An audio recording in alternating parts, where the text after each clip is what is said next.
commerce classes. Here we are going to continue our journal entries. Journal entries में अभी तक हमने capital को जर्नलाइज किया था, सेकंड हमने परचेज को जर्नलाइज किया था। परचेज कौन सा वाला था? परचेज हमारा रूटीन गुड्स का था जिसको हमने एक परचेज अकाउंट में क्लासिफाई किया था, और दूसरा हमारे पास नॉन रूटीन गुड्स का परचेज था, तो वो हमने नॉन रूटीन के अकॉर्डिंग स्पेसिफिक अकाउंट बना के सॉल्व किया था। अब हम यहाँ पे आते हैं सेल्स की तरफ। अब सेल्स अकाउंट कैसे बनाएंगे? सेल्स के अंदर अगेन हम क्लासिफाई करेंगे गुड्स को कि हम क्या चीज बेच रहे हैं। हम अपने बिजनेस की, अपने ऑर्गेनाइजेशन की रूटीन गुड्स बेच रहे हैं या फिर हम कोई नॉन रूटीन गुड्स बेच रहे हैं। तो उस केस में अगर रूटीन और नॉन रूटीन कौन सी होंगी? लाइक अगर मेरा कोई स्टेशनरी बिजनेस है तो स्टेशनरी से रिलेटेड चीजें, मैं मार्कर बेचता हूँ या फिर कॉपीज बेच रहा हूँ या XYZ स्टेशनरी से रिलेटेड कोई भी चीज बेच रहा हूँ, तो मैं सबके लिए अलग अलग अकाउंट नहीं बनाऊंगा, मैं सबके लिए एक स्पेसिफिक अकाउंट बनाऊंगा, दैट इज सेल्स। ठीक है, तो सेल्स के अंदर ही हम, सेल्स अकाउंट के अंदर ही हम उसको डिफाइन करेंगे। दूसरी तरफ अगर मैं कोई नॉन रूटीन गुड्स बेचता हूँ, नॉन रूटीन मतलब मेरा स्टेशनरी का बिजनेस है और मेरा जो फर्नीचर था वो पुराना हो गया है, वो फर्नीचर मुझे सेल करना है या मैंने कर दिया है, तो उस केस में मेरे तरफ से रूटीन गुड्स नहीं बिकी है। क्या बिका है? जो मेरा नॉन रूटीन है, एज जो हमेशा नहीं होता, जो रूटीन में नहीं होता, वंस अ वाइल कोई सेल हो जाती है, तो उस केस में हम अकाउंट उसका स्पेसिफाई करेंगे। अगर मैंने फर्नीचर बेचा है तो उस केस में मेरे लिए फर्नीचर अकाउंट होगा सेल्स की जगह पे, तो हमारे पास एंट्री उसकी कैश आएगा, बदले में फर्नीचर जाएगा। लेकिन अगर मेरा बिजनेस ही फर्नीचर का है तो वो फर्नीचर मेरे लिए रूटीन गुड्स होगा, और तब मैं फर्नीचर नहीं लिखूंगा, तब मैं उसको सेल्स वर्ड यूज करूंगा। ठीक है, तो हमें ये ध्यान रखना है कि ऑर्गेनाइजेशन किस टाइप का है, ऑर्गेनाइजेशन क्या करता है। तो ऑर्गेनाइजेशन से रिलेटेड गुड्स, अगर ऑर्गेनाइजेशन की रूटीन गुड्स अगर सेल हो रही हैं तो हम सेल अकाउंट के अंदर उसको कंसीडर करेंगे, लेकिन अगर वो रूटीन गुड्स नहीं है, उसके अलावा कुछ भी है, तो वो हमारी नॉन रूटीन गुड्स के अंदर होगी और उसका अलग से अकाउंट बनेगा। ठीक है, चलो हम अपनी एंट्रीज पे आते हैं। फर्स्ट हम रूटीन गुड्स की बात करते हैं, और रूटीन गुड्स के लिए हम सेल्स अकाउंट वर्ड यूज करते हैं। ठीक है, तो हमारे पास सपोज हम फर्स्ट एंट्री लेते हैं, फर्स्ट ट्रांजेक्शन लेते हैं, सोल्ड गुड्स फॉर ₹10,000। 10,000 का सामान मैंने बेचा है। अब बेचा है, कुछ भी हमें स्पेसिफाई नहीं है, मतलब गुड्स ही बेची होंगी, अपनी रूटीन गुड्स बेची होंगी, और बदले में क्या आया है, मेरे पास कुछ भी उससे भी रिलेटेड कोई ट्रांजेक्शन नहीं है, कोई भी इंफॉर्मेशन नहीं है, तो उसको भी हम कैश मान के चलेंगे। हम ये मान के चलेंगे कि हमारी तरफ से 10,000 का सामान गया है और बदले में 10,000 मीन्स 10,000 हमारे पास कैश आ गया है। तो जो चीज आई है, आया क्या है मेरे पास? कैश। तो कैश अकाउंट डेबिट टू, हमारे पास किसके नाम से बनेगा? सेल्स अकाउंट वर्ड यूज होगा। ठीक है, और हमारे पास कितने का सामान, कितना कैश आया? 10,000 आया था, बदले में 10,000 का सामान गया था। ठीक है, और हमारी एंट्री क्या हो जाएगी? Be goods sold. सेल की है हमने, और कैसे सेल की है ये हमारा स्पेसिफाई है, ये हमारा मेंशन है कि ये हमने कैश में सेल की है, कुछ भी नहीं दिया है, इट मींस वो ट्रांजैक्शन हमारी सेल में, हमारी कैश में हुई है।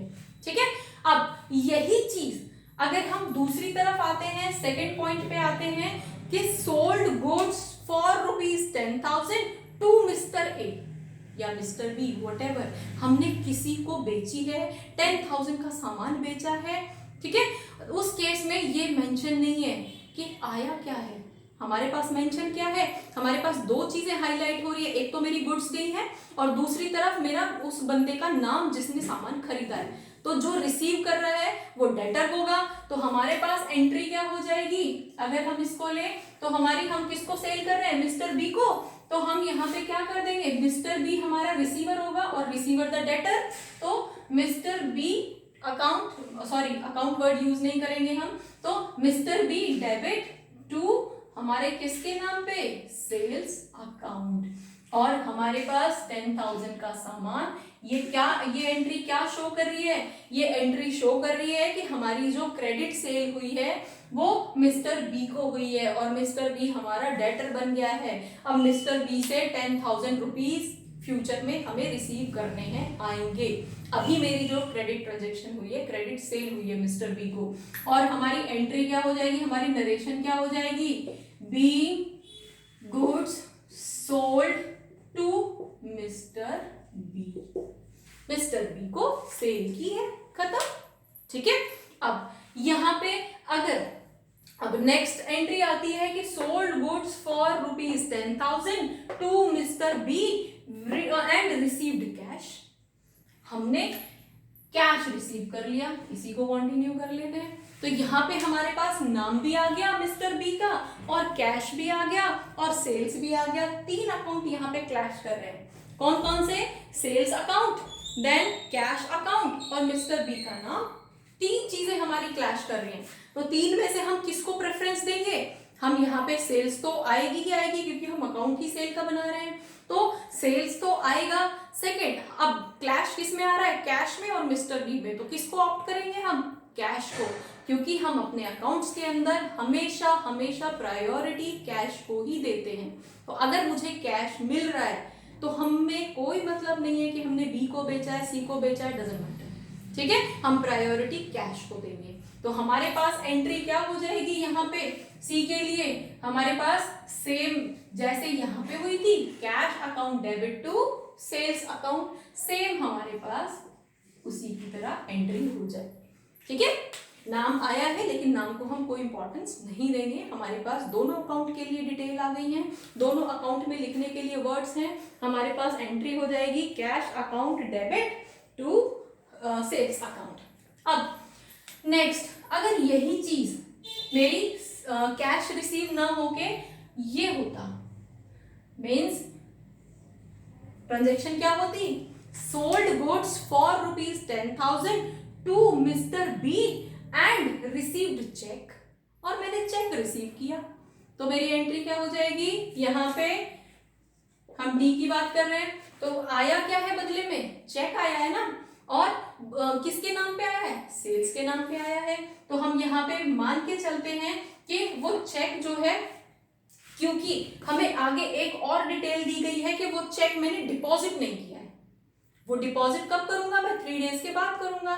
तो इट मीन्स वो मेरे पास आया है और वो ऐसे ही रखा हुआ है, तो उसको हम बैंक ना लिख के हम क्या करेंगे, हम चेक इन हैंड लिखेंगे।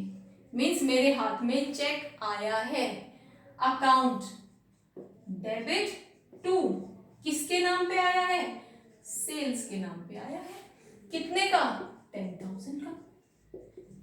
क्लियर, हम यहां पे नरेशन क्या लिख देंगे, be cheque received for sales, sales के लिए चेक रिसीव किया है मिस्टर बी से।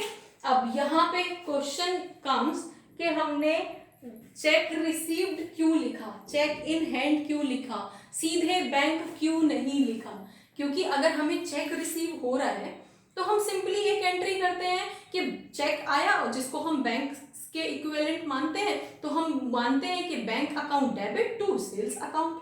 तो वो क्यों नहीं लिखा हमने, चेक इन हैंड यहाँ पे क्यों मेंशन किया, क्योंकि हमें हमारे क्वेश्चन के नेक्स्ट स्टेज में, नेक्स्ट पार्ट में ये बोला गया है कि चेक 3 डेज के बाद डिपॉजिट होगा, तो हम डिपॉजिट करने की एंट्री दोबारा से करेंगे।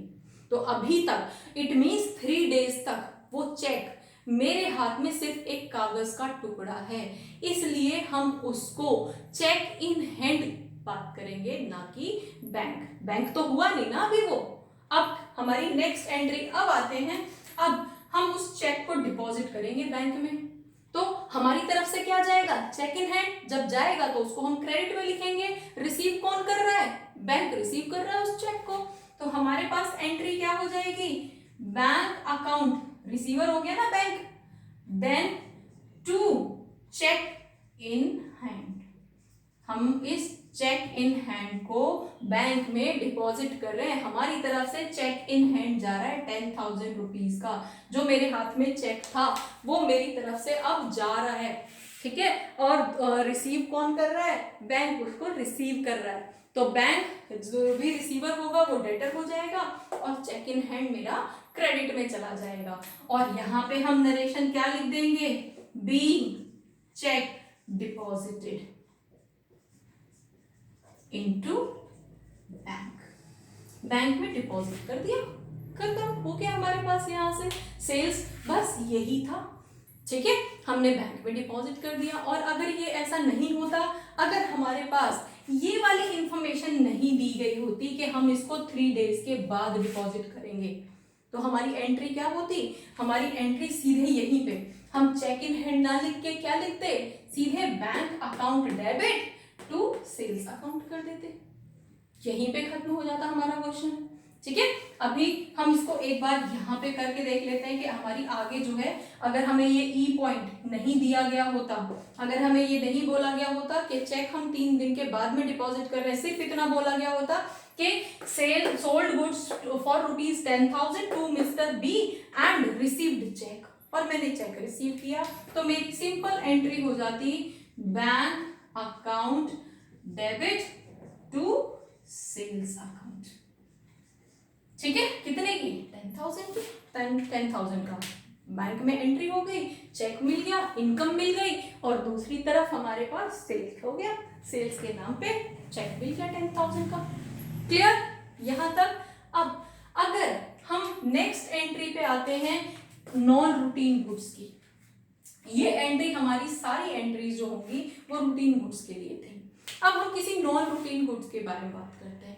सपोज वो स्टेशनरी हाउस था और वो अब उसका फर्नीचर पुराना हो गया है, वो फर्नीचर सेल कर रहा है, तो उसकी तरफ से क्या जा रहा है, फर्नीचर, बदले में क्या आ रहा है, कैश। तो उस केस में हमारा सेल्स वर्ड यूज होगा, सेल्स अकाउंट यूज होगा, नहीं, सेल्स अकाउंट हमेशा सिर्फ और सिर्फ गुड्स के लिए यूज होता है। और गुड्स किसको बोला जाता है ऑर्गेनाइजेशन के अंदर, जो उसकी रूटीन गुड्स होती हैं उनको हम गुड्स बोलते हैं, उसके अलावा हम किसी चीज को गुड्स नहीं बोलते हैं। तो अगर वो फर्नीचर सेल कर रहा है तो हमारे पास एंट्री क्या होगी, हम यहाँ पे एफ करके डाल देते हैं एक एंट्री, सोल्ड फर्नीचर,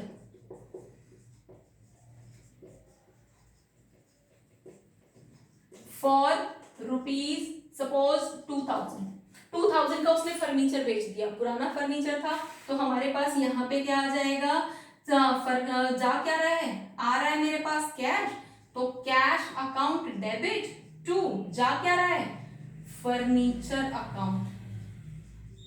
समझ आया, कितने का, 2,000 का। हम नरेशन क्या लिख देंगे, बीइंग फर्नीचर सोल्ड, हमने फर्नीचर सेल कर दिया है, बदले में मेरे पास 2,000 रुपीज आ गए हैं।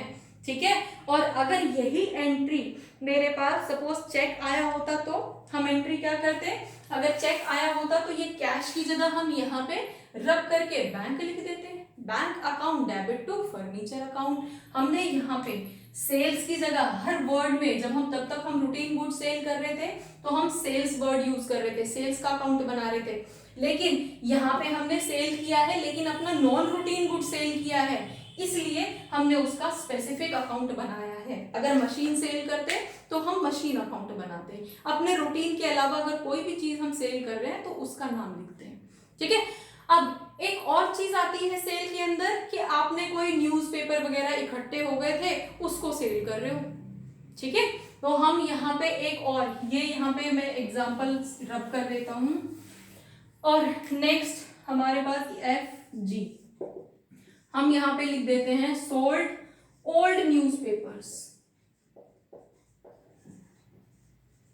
अकाउंट्स के बच्चे हो ना, इंटरव्यू में भी इस तरह की एंट्रीज पूछ ली जाती हैं, तो आपको ये बेस क्लियर होना चाहिए।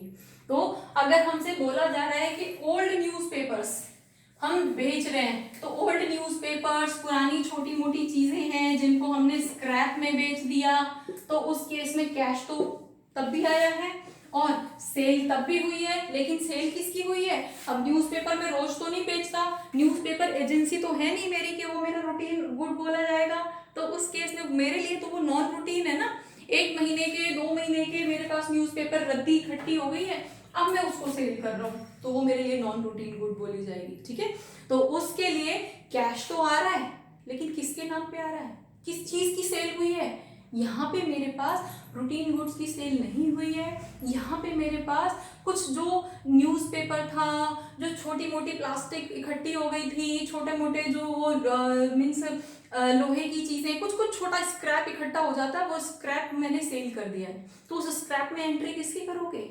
उस केस में हमारे पास जो एंट्री रहेगी, हम न्यूज़पेपर या फिर स्क्रैप हमने सेल किया है, तो हम यहाँ पे एंट्री कर देंगे अपनी। कैश तो आया है, कैश अकाउंट डेबिट, सपोज कितने का, फॉर 1500 रुपीज। तो 1500 रुपीज आए तो हैं, लेकिन बदले में गया क्या है, टू, या तो हम मिसलेनियस करके लिखेंगे, मिसलेनियस रिसीट्स, ठीक है, या फिर हम अपने सन्ड्री रिसीट्स बोलेंगे, या तो हम मिसलेनियस रिसीट्स या फिर सन्ड्री रिसीट्स, ठीक है। अकाउंट बना देंगे उनका, कितना, 1500। आप इन दोनों में से कोई भी वर्ड यूज करोगे चलेगा, या तो आप सन्ड्री रिसीट्स करके बोलोगे या फिर आप मिसलेनियस रिसीट्स। अब ये सन्ड्री वर्ड्स, मिसलेनियस का मतलब हमारी जो छोटी छोटी चीजें, डिफरेंट चीजों का एक कलेक्टिव अमाउंट रिसीव हुआ है तो हमने एंट्री कर ली।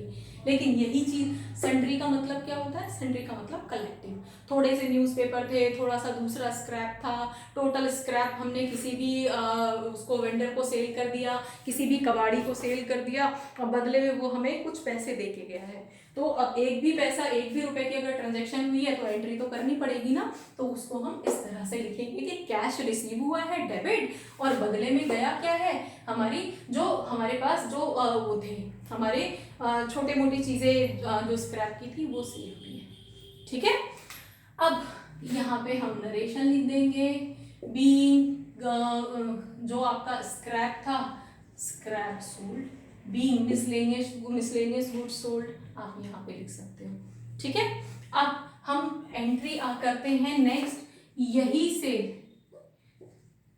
रिटर्न होती है, सेल्स रिटर्न ऑफ आपका ₹5000, 10,000 की सेल हुई थी, हमने जो की थी 5,000 रिटर्न हो गया। तो जब हमने सेल की थी तो एंट्री क्या थी, हम अभी कैश में मान के चलते हैं, कोई भी डिटेल नहीं दी गई है तो कैश मान के चलेंगे। तो हम कैश में लेकर हमने जब एंट्री की थी सेल्स की, तो एंट्री क्या थी, cash account debit to sales account, sales के नाम पे कैश आ गया है।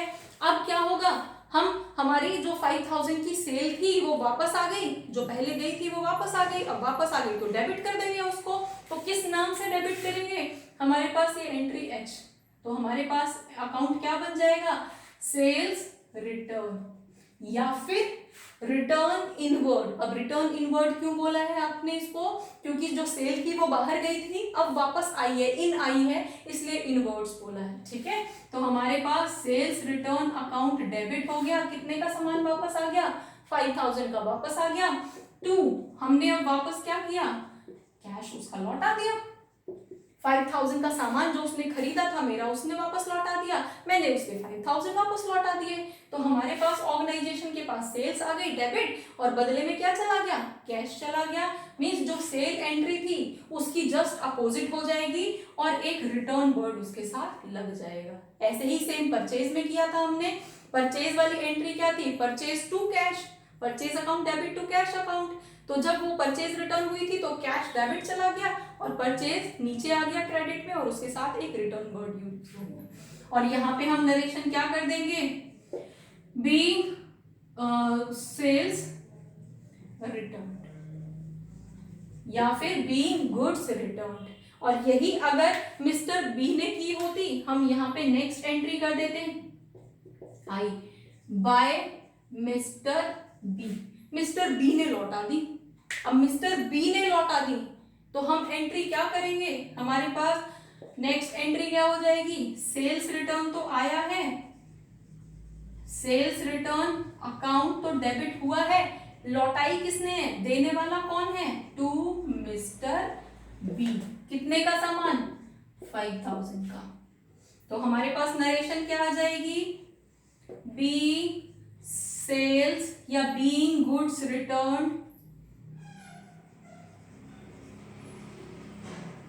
Bye mister B. Mister B ने पहले, क्योंकि क्रेडिट में हुई थी ना सेल हमारी, तो क्रेडिट में सेल हुई थी तो हमने एंट्री क्या की थी, उस टाइम पे हमने एंट्री की थी sale B, mister B account debit to sales account. अब वो सेल्स रिटर्न कर रहा है तो sales return account debit to mister B. ठीक है, तो सेल के अंदर मोर और लेस इतनी ही इसी तरह की एंट्रीज आती हैं, लैंग्वेज थोड़ी डिफर कर सकती है, और जितने भी हमने यहाँ पे पॉइंट्स किए हैं सेल्स को लेके, मोर और लेस इसी में कवर हो जाती हैं सेल्स की एंट्री, डिस्काउंट को छोड़ के। डिस्काउंट के लिए हम स्पेसिफिक अलग से वीडियो बनाएंगे, अलग से एंट्री करेंगे, ठीक है, उसमें हम इसको, अभी हम उसको कवर नहीं करेंगे, बहुत हौच पौच हो जाएगा, कुछ भी क्लियर नहीं रहेगा। अभी सिर्फ आप सेल्स को कंसीडर करो, सेल्स को अच्छे से समझो। नेक्स्ट वीडियो में हम यही सेल्स डिस्काउंट के साथ करेंगे, ठीक है, यही परचेज जो हमने की है वही हम नेक्स्ट उसमें डिस्काउंट के साथ करेंगे। होपफुली आपको कुछ समझ आया होगा, कुछ क्लैरिटी मिली होगी स्टूडेंट्स को। जो कैश, जो आपकी कैश सेल है, आपकी क्रेडिट सेल है, आपकी रूटीन गुड्स की सेल है, कहाँ पे हम सेल्स अकाउंट यूज करते हैं, कहाँ पे हमें स्पेसिफिक अकाउंट यूज करना पड़ता है, होपफुली कुछ कुछ समझ आया होगा। Thank you for watching, keep learning.